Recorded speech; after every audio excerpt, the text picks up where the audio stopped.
Olá, olá, sou a Cristina, esse é o Tudo Sobre Espanhol e hoje eu vou te contar sobre cenotes. O que são cenotes? Talvez alguns de vocês já tenham ouvido falar, se vocês não ouviram, tem um short aqui que mostra algumas imagens de um dos cenotes que eu conheci quando eu fui para o México. Mas nesse vídeo aqui eu vou te contar tudo sobre os cenotes e eu vou compartilhar algumas das fotos que eu tirei lá dentro e que são incríveis. Mas antes de nós podermos conversar sobre a minha experiência com esses cenotes, eu quero te contar um pouquinho sobre o que são cenotes. Eles são formações geológicas naturais e que existem principalmente na Península de Yucatán, ou Yucatán, no México, mas eles também podem ser encontrados em outras regiões da América Central. Então, tem também na Guatemala e tem em Belize. Eles são cavernas ou poços naturais que vão se formando naturalmente quando o teto de uma caverna de calcário desaba. E aí, embaixo, tem uma piscina de água doce ou salobra. A palavra cenote vem de um termo maia que significa poço sagrado. As civilizações maias consideravam os cenotes locais sagrados e elas usavam esses locais para fazer rituais religiosos, principalmente sacrifícios humanos. Eles pensavam na água como uma forma de purificação. Então, eles usavam esses cenotes. Inclusive, em Chichén Itzá tem um cenote sagrado. Aliás, se tu quiseres conhecer um pouquinho mais sobre Chichén Itzá e a minha experiência por lá, eu vou deixar o link aqui embaixo na descrição. A formação de todos os cenotes é mais ou menos a mesma. Acontece a partir da infiltração da água nas rochas. Mas isso não quer dizer que a água deles vai ser igual. Alguns têm água super cristalina e outros têm água mais turva. Alguns têm água mais escura. Alguns têm uma presença maior de minerais, de vegetação e de animais. Vários deles vão ter peixes, por exemplo. Além de tudo isso, eles ainda têm vários formatos diferentes. Ou seja, tem cenotes que são abertos, que eles são mais comuns porque eles têm uma abertura para o céu e as águas são expostas.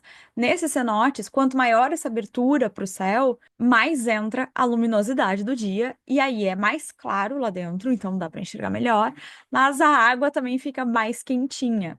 Então, para quem é friolento, que nem eu, é bem mais confortável esses cenotes que são abertos. Depois tem cenotes que são semi-abertos, ou seja, eles são parcialmente cobertos com paredes rochosas ou até com vegetação. E tem alguns que são fechados ou subterrâneos. Eles são dentro de cavernas e nós só conseguimos ter acesso a eles por túneis ou por escadas. Eu não vi nenhum desses fechados, eu só vi esses que eram semi-abertos mesmo. Como cada cenote tem características diferentes de salinidade, se são mais abertos, são mais fechados, tem alguns que vão ter uma presença maior de animais e outros menor. Então, tem cenotes que tu vais encontrar peixes nadando na superfície e tem outros que esses peixes vão estar só lá no fundo. Então, outra particularidade interessante é que os cenotes são muito profundos. Então, eles têm mais de 20, 30, às vezes 50 metros de profundidade. Então, saiba nadar ou use colete salva-vidas. A maioria dos cenotes, eles disponibilizam os coletes salva-vidas para que as pessoas não corram nenhum tipo de risco na visita. Por que que os maias usavam os cenotes para fazer sacrifícios humanos? Como era literalmente um poço de água muito profunda, eles consideravam os cenotes como uma espécie de portal para o submundo, um portal para o mundo dos mortos. E é por isso que eles usavam esse espaço para fazer os sacrifícios deles, não só humanos, eles também colocavam ali objetos valiosos e produtos de caças para garantir colheita e prosperidade. Inclusive, se sabe que eles jogavam outros objetos ali dentro e se sabe que eles faziam sacrifícios justamente porque foi encontrado na parte subterrânea dos cenotes peças em cerâmica, fósseis, artefatos maia em geral e restos humanos. Os cenotes mais famosos, mais conhecidos do México, são o cenote de Ixquiu, que é bem pertinho de Chichén Itzá. Tem uma água super cristalina, a parede é coberta por uma vegetação tropical. Esse foi o primeiro cenote que eu visitei e eu achei incrível, eu achei maravilhoso. É um cenote semi-aberto e a abertura ela é bem grande até. Então entra bastante sol e deixa a água mais agradável. Outra coisa que eu gostei bastante foi a presença da vegetação. É muito bonito. Tem algumas partes que nós vamos encontrar, inclusive, flores. Outra coisa que eu achei muito bonito é o contraste da vegetação com as rochas. Esse cenote também é super organizado. Então, quando nós chegamos lá, nós temos armário para colocar todas as nossas coisas, nós temos banheiro para trocar de roupa, nós colocamos um colete salva-vidas que é bem ajustadinho para o tamanho de cada um e descemos escadas super escorregadias. Então, acho que a minha principal dica de viagem para quem vai para um cenote é comprem aquelas sapatilhas aquáticas. Faz bastante diferença, torna a vida muito mais fácil. E quando nós chegamos perto do cenote, nós temos que tomar um banho para entrar no cenote. Eles pedem para nós fazermos isso porque os cenotes estão sendo degradados por produtos químicos e por outras coisas que nós levamos no corpo, né? Protetor solar, perfume, hidratantes, essas coisas todas. Depois, o segundo cenote mais conhecido no México é o Dos Ojos, que não só tem atividade de mergulho, mas também tem atividade de exploração de cavernas subaquáticas que são interligadas. O terceiro cenote mais conhecido é o Squequén, que também é um cenote subterrâneo, que tem uma grande abertura no teto e permite uma entrada bastante significativa de luz natural, o que faz com que a experiência seja bastante única. Depois tem o cenote sagrado de Chichén Itzá, que é aquele que principalmente foram encontrados restos mortais, mas o cenote sagrado ele não está aberto para visitação. O segundo cenote que eu fui foi o cenote de Rubico. Então, teve algumas coisas que eu achei muito legais nesse cenote de Rubico e teve outras que eu não gostei tanto.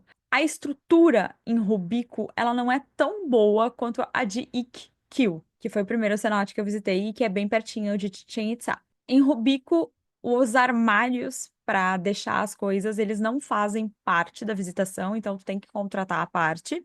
A iluminação para descer até o cenote eu achei um pouco mais precária e o colete salva-vidas não me deu nenhuma sensação de segurança.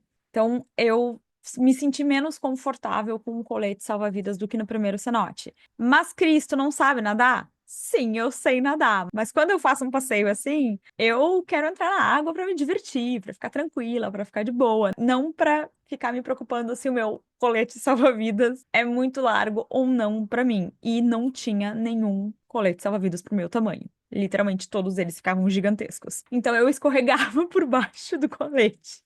Então é uma experiência estranha. Mas uma coisa que eu achei muito legal em Rubico é que quando nós descemos, tem duas entradas, uma por cada lado, escavadas bem na pedra. Então tem uma escadaria de cada lado, e onde as duas escadarias se encontram, tem um espaço também de pedra que as pessoas podem ficar caminhando ali, e depois tem uma espécie de trapiche de madeira que avança um pouco até o centro do cenote. Então tu pode ir caminhando por ali até uma parte mais ao centro do cenote. Rubico também é muito mais escuro, porque o espaço para entrada de luz natural é bem menor. Isso faz com que Rubico tenha uma atmosfera mais assim misteriosa, mais escura. Inclusive, para quem tem celular à prova d'água ou aquelas capinhas para colocar o celular dentro, vai ser mais fácil e as fotos vão sair melhor do que se vocês levarem uma câmera de ação que não tem flash, por exemplo, porque tem bem pouca iluminação em Rubico. Outra coisa que eu achei bastante singular em Rubico foi que realmente tinham vários peixes na superfície. E os peixes não tinham nenhum problema conosco. Eles frequentemente estavam chegando perto de nós.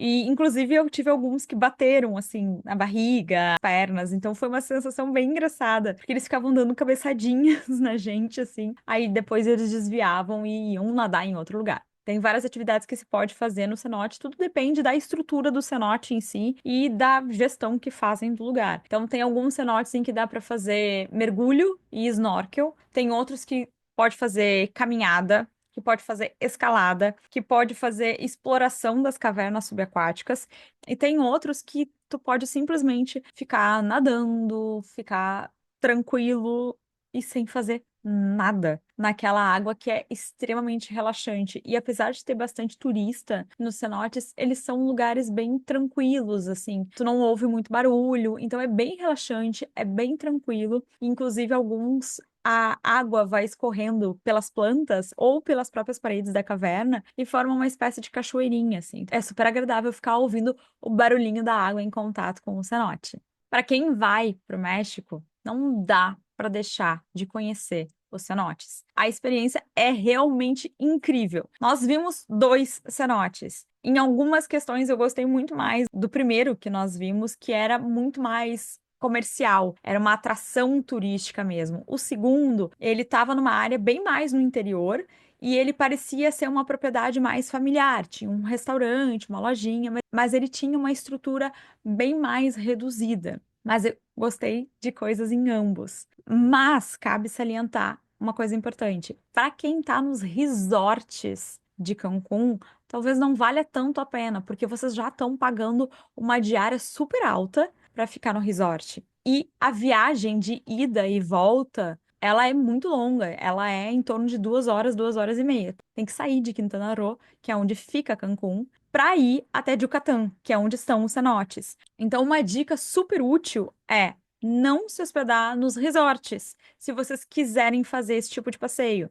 E aí vocês podem dividir a viagem, por exemplo, em um período que vocês vão ficar em uma região que é mais próxima, por exemplo, Playa del Carmen, e que tenha diárias mais baixas, e fazer Chichén Itzá com cenotes, Xcaret e os outros passeios, e depois irem para Cancún, para ficar nos resorts e aí sim aproveitar o resort mesmo e tudo que o resort tenha para oferecer. Se tu curtisse esse vídeo, se tu gostas de vídeos sobre viagem, sobre espanhol, sobre gramática, sobre literatura, sobre cultura, e se tu queres aprender mais sobre todos esses temas e sobre como usar o espanhol para programar as tuas viagens e principalmente para te virar bem nas tuas viagens, não te esquece de curtir esse vídeo, te inscrever no canal, ativar as notificações e mandar esse vídeo para aquele teu amigo, para aquela tua amiga que está querendo muito ir para Cancún e quer saber quais são as atividades que ele não pode deixar de fazer.